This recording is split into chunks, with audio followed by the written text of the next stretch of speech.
Hey everyone, welcome back to the show. Today, we're diving into something fundamental, something that honestly can change everything: self-love. But we're not talking about pampering sessions or bubble baths. We're talking about a really deep, transformative kind of self-love. Okay, Alex, I'm listening. But let's be real. In this crazy world with work, relationships, social media constantly demanding our attention, who has the time to just sit around and love themselves? Isn't this just another one of those self-help industry gimmicks?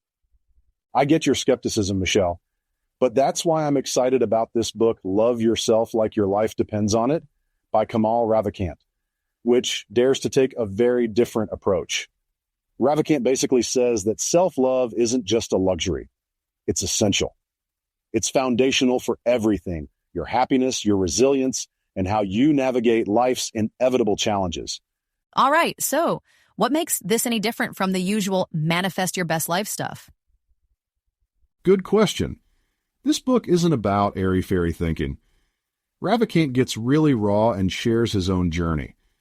He talks about how he pulled himself out of a really dark place. The tools he used were simple, but they were powerful mental and emotional resets. He sees it as a continuous journey, not some quick fix. Okay, you've piqued my interest, I admit. So what are we going to unpack for our listeners today? We'll explore 3 key ideas. First, we'll look at the fundamental importance of self-love and why it's essential as a foundation for a good life. Then, we'll get into some of Ravikant's rituals, things like mental loops and mindful questions that can help you actually practice self-love step by step. And finally, we'll tackle those barriers: fear, doubt, setbacks that keep so many people from truly embracing self-love. I see these barriers not as roadblocks, but as doors waiting for us to unlock them. Ambitious. Now, if any of these rituals make me feel ridiculous, I'm holding you accountable, Alex. Deal. Let's dive in and see why Ravikant believes that self-love isn't just a worthwhile pursuit, but that it's something your very life depends on, truly. Okay, so let's dive in. Why does Ravikant frame self-love as absolutely essential, He's not just saying it's a nice to have or some trendy thing. He's saying it's crucial for getting through life, especially when things get tough. Right, but I'm trying to wrap my head around this. Why start with self-love? Can't people just, fix their external problems? Like get a better job, sort out their relationships, or finally make it to the gym? Why does it have to begin inward? Because everything truly starts and grows from the relationship you hold with yourself. Ravikant really emphasizes that if you don't love yourself, your ability to handle difficulties just plummets. Think of it like the base of a pyramid. If that foundation is shaky, anything you build on top, whether it's achievements, relationships, or routines, everything's going to feel unstable. And listen, self-love isn't about ignoring your problems. It's about giving yourself the strength to face them head on without sabotaging yourself in the process. That's a pretty profound claim. By the way, his own story is kind of intense. Startup failure, heartbreak, losing a close friend, not exactly a walk in the park. Can this approach actually work for someone whose struggles might not seem so, catastrophic? Absolutely, it can.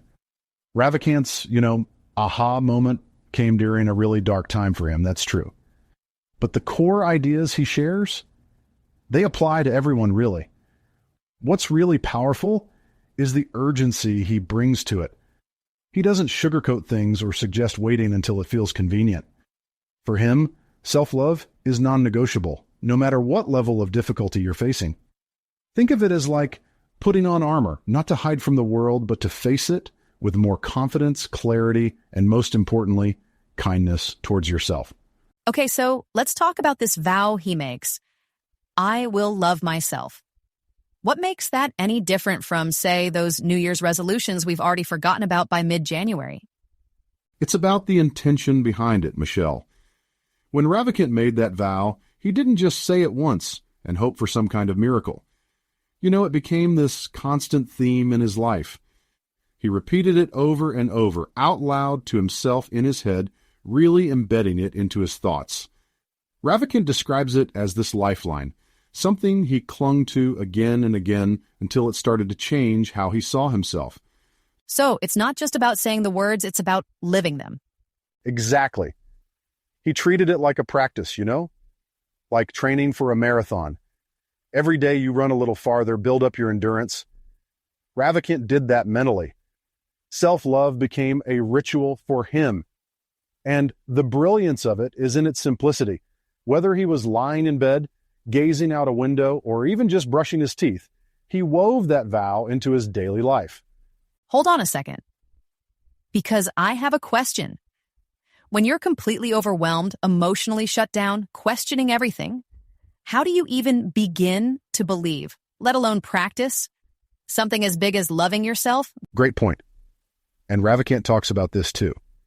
He didn't fully believe it at first. The vow wasn't about instantly transforming into someone new. It was about showing up every single day, even when your doubts are screaming louder than your faith. Think of it like planting a seed. Each repetition, each little bit of effort is like watering that seed and giving it sunlight. And over time, those mental pathways shift and get stronger. So it's less about believing it initially and more about committing to it. Kind of like saying, okay, I might not feel it now, but I'm going to start acting as if it could be possible. Exactly. Actions really can influence emotions, not just the other way around. Ravikant even describes how negative thoughts just swirled around him back then. He didn't magically switch them off overnight, of course, but by introducing this idea of self-love into all that noise, he created kind of a balance. Slowly, those self-critical voices started to lose their power in his mind.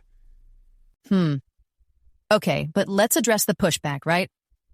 Some people might think, that's a nice idea, but it's just not realistic for my life. That's what's so good about Ravikant's approach. It's seriously practical. He figured out how to weave self-love into life without making it complicated. It's not about having to find an hour to meditate or journal endlessly, although those things can help. It's about adding small, repeatable actions, whispering I love myself when you're doing something really mundane, like waiting for coffee or walking to work. Anybody can do that. Right, so it's like background music for your brain. You play it softly at first, let it hum in the background, and eventually it becomes a soundtrack to your day. Exactly. What started as murmurs for Ravikant became part of his natural responses. And it's important to remember, self-love doesn't mean denying hard feelings or pretending everything's perfect. Ravikant's story shows he still dealt with loss, uncertainty, and setbacks. The real difference was how he reacted, with kindness instead of criticism. So self-love isn't about drowning out the negativity with false cheer. It's about neutralizing it with genuine care. Yes. And Ravikant says this shift was transformative. Start small, stick with it, and it begins to spread. He felt not just personal growth, but also how his relationships changed, and even how he approached work. Let's hold on to that ripple effect for a minute, because the idea that self-love radiates outward makes this a lot bigger than just feeling better about yourself. It could impact how we connect with others, how we deal with conflict, even how we make decisions. Exactly. Loving yourself isn't selfish. It's the very thing that lets you show up better. So that foundational piece naturally leads us to practical methods for cultivating self-love, right? And Ravikant really gives us a whole toolkit to make it real. Building on this, the methods include things anyone can do: mental loops, meditation, mirror work, and reflective questioning. Each of these offers concrete steps to, help self-love become part of your daily life, not just some abstract idea. Neat? Let's break them down, starting with mental loops. Mental loops. Sounds like something you'd hear in a neuroscience lab. What's the actual concept here? It's actually pretty straightforward. Ravikant explains that mental loops are a way to reprogram your subconscious by replacing negative thought patterns with affirmations. In other words, it's not about stopping the negative thoughts. That's almost impossible, but about overriding them with intentional, positive ones. You repeat a simple phrase, I love myself, over and over until it becomes ingrained. Like turning a broken record into your favorite playlist? But I'm going to ask the tough questions here. How do you avoid it feeling forced or, frankly, silly? Whispering, "I love myself" on repeat sounds? Well, let's just say it's a hard sell for folks drowning in doubt or cynicism. Totally valid, and Ravikant even felt that way too when he started.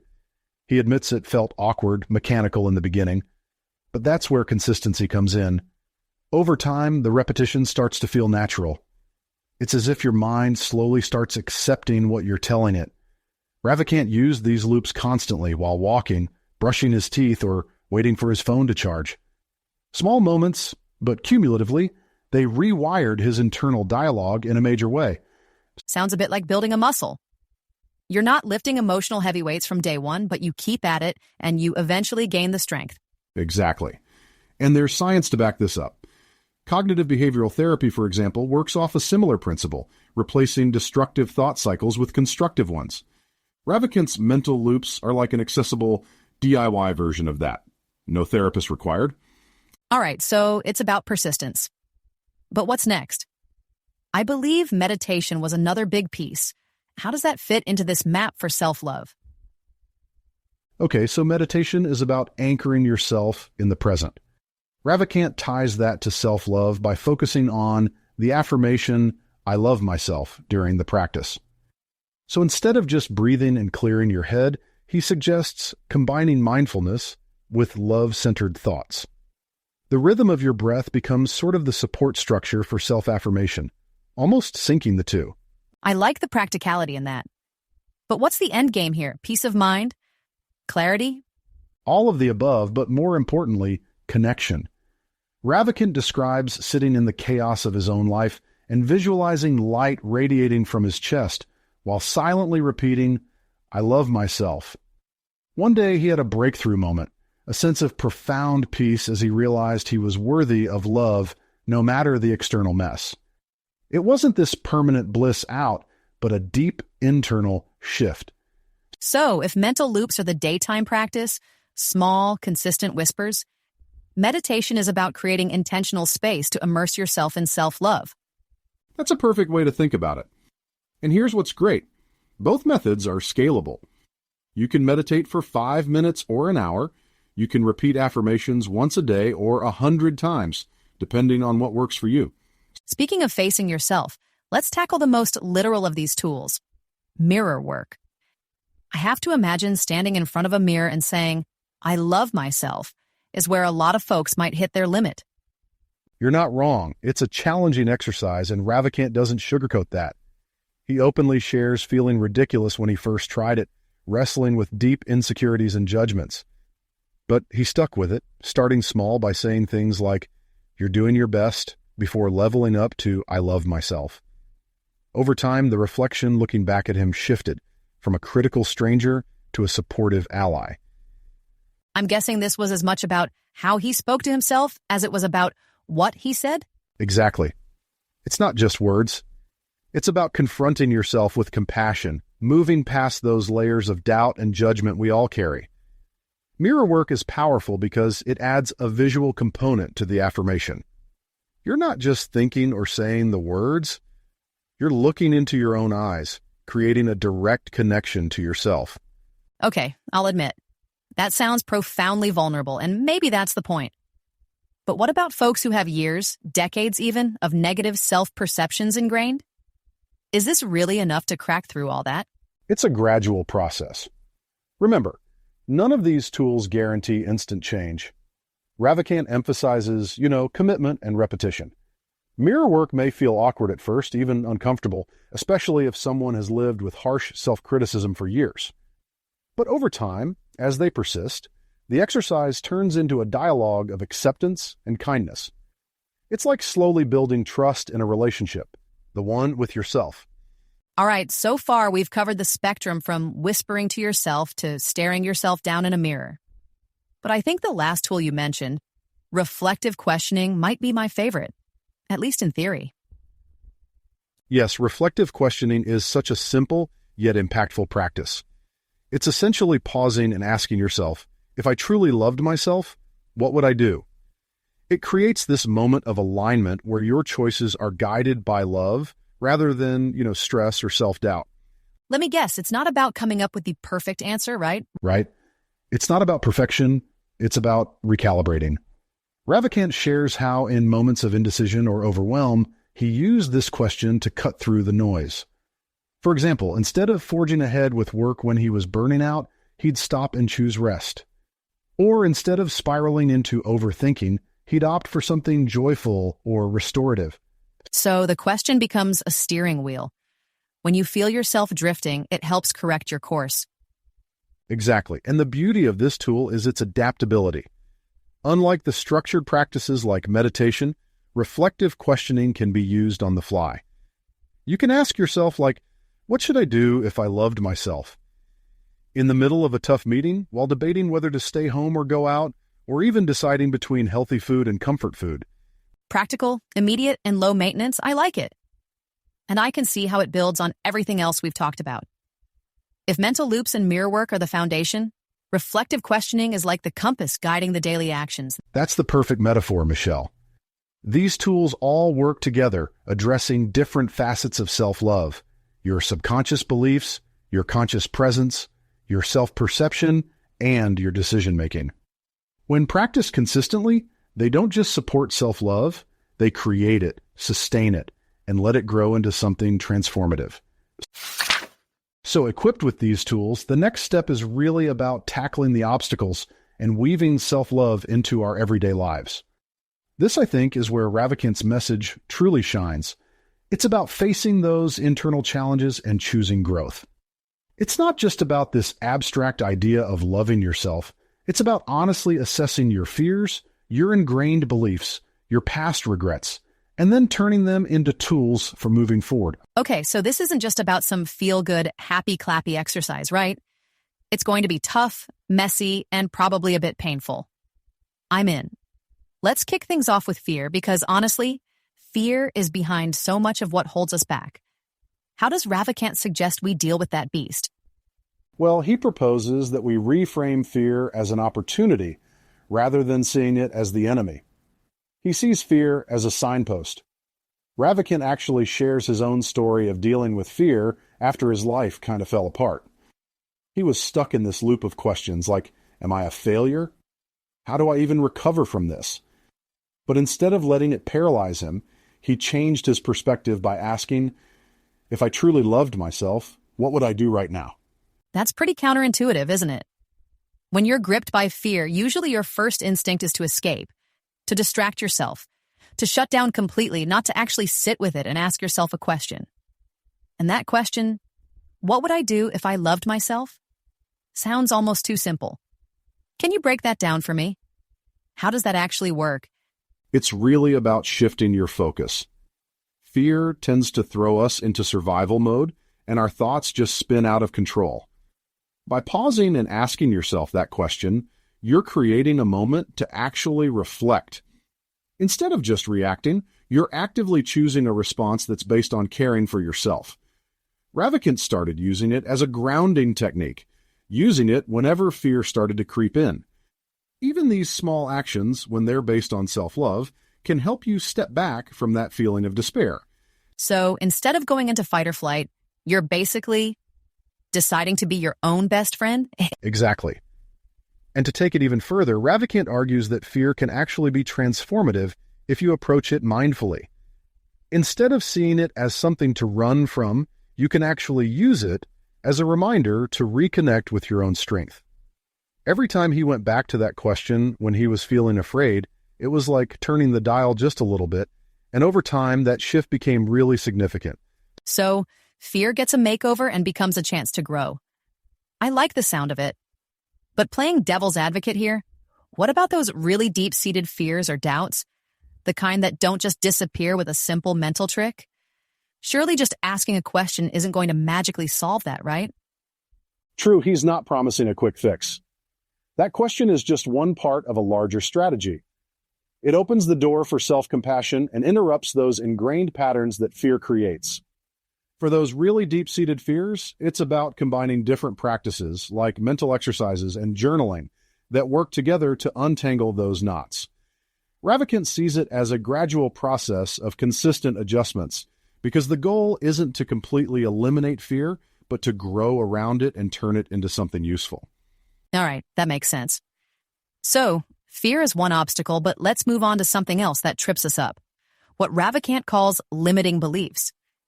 And let's be honest, those can be even tougher because they're often stories we've been telling ourselves for years, even decades. So what's the strategy for dealing with those? Limiting beliefs are so tricky because they can feel like they're just part of who we are, like undeniable truths. Ravikant shares a really powerful example from his time in Army boot camp when he was 18. Those tough months led him to believe that his worth had to be earned through suffering. And for years, he unconsciously applied that to everything: his relationships, his work, how he saw himself. He basically equated value with struggle. That definitely hits home. How often do we push ourselves to the limit, thinking that anything truly worthwhile has to come with pain? It's like we're allergic to the idea of things being easy. So how did he start to change that belief for himself? It started with awareness. Ravikant began to notice how that belief was influencing his decisions, how it was pushing him to overwork, ignore his own limits, and constantly seek outside approval. He realized it wasn't helping him anymore. From there, he started using techniques like journaling to understand those patterns and redefine what growth actually meant to him. And when we say redefine, are we talking about shifting away from that no pain, no gain mentality towards something more sustainable? Like realizing that it's okay to grow through patience and kindness, not just through suffering? Exactly. Ravikant realized that growth can come from self-compassion just as much as it can from difficulty. He learned to question that narrative. For example, instead of holding on to the idea of "I'm only valuable if I achieve X," he replaced it with "I'm enough, period." Journaling helped him identify where those beliefs came from and then gradually rewrite them. Wait a minute. Journaling as a way to dismantle your beliefs? That's interesting. Is it as simple as writing down negative beliefs and then arguing against them, or is there more to it? Well, it can start that simply, but it often becomes something much deeper. Writing allows you to look at your thoughts without judging them, which is really important. You can see where those beliefs originated, question whether they're actually true, and then consciously replace them with positive affirmations. Like you were saying earlier, it's about changing your inner story, your internal narrative. And over time, this creates new mental habits. I like that. It's like giving your brain a performance review. Okay, this belief hasn't been working for us for years. Let's try something new. All right, so we've tackled fear and limiting beliefs. But there's still one more big one: forgiveness. Especially forgiving yourself. Self-forgiveness is so important. Ravikant explains that holding on to guilt or regret is like carrying around a backpack full of rocks. It weighs you down, even if you don't realize it. Forgiveness, both for yourself and for others, is about lightening that load. He used a simple but powerful practice, writing down all of his grievances, the things he blamed himself for, the things he blamed others for, and then forgiving each one. That feels like it's as much about the symbolism as it is about practicality. You write it all out, you see it there. Then what? Then he would destroy the paper, rip it up, burn it, whatever felt like a final act. That physical act of letting go represented an emotional release. For himself, he repeated the phrase, "I forgive myself," like a mantra, really digging into those painful areas and acknowledging that they were holding him back. It's not a passive process. It's an active choice to stop allowing old mistakes to define who you are. That image is pretty powerful. But here's my question. For someone who's been carrying regrets for decades or deep resentment toward others, where do they even begin? What's the starting point when forgiveness feels completely impossible? Start small. Maybe it's forgiving yourself for something minor, like snapping at someone when you were in a bad mood, before you try to tackle those bigger regrets. Ravikant reminds us that it's not about erasing the pain, but about releasing its hold on you. It's a gradual process, and with repetition, you'll start to chip away at that emotional weight. That sounds incredibly freeing. And I can see how all these practices, rethinking fears, rewriting beliefs, forgiving your past, how they build a really strong base for personal growth. But I want to finish up by emphasizing the idea that Ravikant champions, that self-love isn't just a one-time thing. It's a journey, and it's always changing. Absolutely. He acknowledges that we all have setbacks, but what self-love changes is how you handle those moments. Instead of getting stuck, you recommit to your self-care practices, to your promises, to showing up for yourself again and again. That's how self-love transforms from something you do to something you live. It's about progress, not perfection. And maybe that's what makes this all so effective. It acknowledges the messy, human journey of growth. All right, as we're coming to the end of this episode, let's circle back to Kamal Ravikant's core message. Self-love isn't just some fluffy, feel-good idea, you know? It's really the bedrock for resilience, for personal growth, and just navigating the ups and downs of life. And whether it's through those mental loops, meditation, looking in the mirror, or even just asking yourself the right questions, the tools he gives us are really just small, consistent actions. But over time, they can completely change how you see yourself. Right. And it's definitely not about achieving perfection because, let's be honest, who gets that right? The real key is committing to be there for yourself daily.